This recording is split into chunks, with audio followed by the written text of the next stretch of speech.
Sì Vanessa, un saluto a te e a tutti i nostri telespettatori. Siamo appunto in Corso Fogazzaro a Vicenza, ai piedi della chiesa dei Carmini, dove sta iniziando ed è in corso da qualche ora una attività artistica, un'esposizione artistica davvero unica. Era un po' ora che succedesse una cosa del genere in centro storico a Vicenza, perché tra le 16 e le 23 di oggi e con lo stesso orario di domani Pre-Art porterà appunto a conoscenza dei vicentini e di tutti i curiosi diverse forme d'arte. Ne parliamo con Francesco Poli, presidente dell'associazione che ha promosso questa manifestazione. Cosa potranno vedere i vicentini e non solo fino alle 23 di domenica?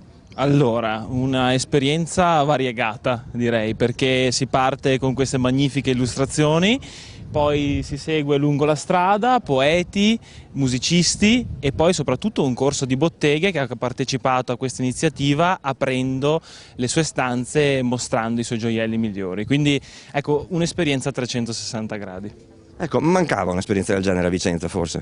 Diciamo che mancava nel senso che le attività riguardano sempre ambiti specifici, mentre noi abbiamo tentato, perché questo è un tentativo, di riunire le attività sotto un unico cappello che è appunto Pre-Art. Illustrazioni, arte, musica, parole, filosofia, botteghe. Queste sono le chiavi di lettura di questa manifestazione. Grazie, con Marco Ghiotto, scrittore, quale importanza hanno proprio la scelta di queste tre attività proposte? Ma diciamo che l'importanza è culturale alla fine, oltre che artistica, culturale nel senso proprio di fertilizzante umano, oltre che di motore economico. In questi tempi che viviamo ultimamente, per varie ragioni, sia umane che economiche che politiche, c'è bisogno di cultura come dell'aria che respiriamo. Questo tra l'altro sarà anche il motivo del mio intervento al festival, e soprattutto è il motivo per cui devono esistere certe cose, per il lavoro encomiabile che fanno i liberi pensatori. Bene, grazie ai liberi pensatori, grazie agli artisti e una boccata d'ossigeno quindi in centro a Vicenza, grazie alla cultura. Linea allo studio.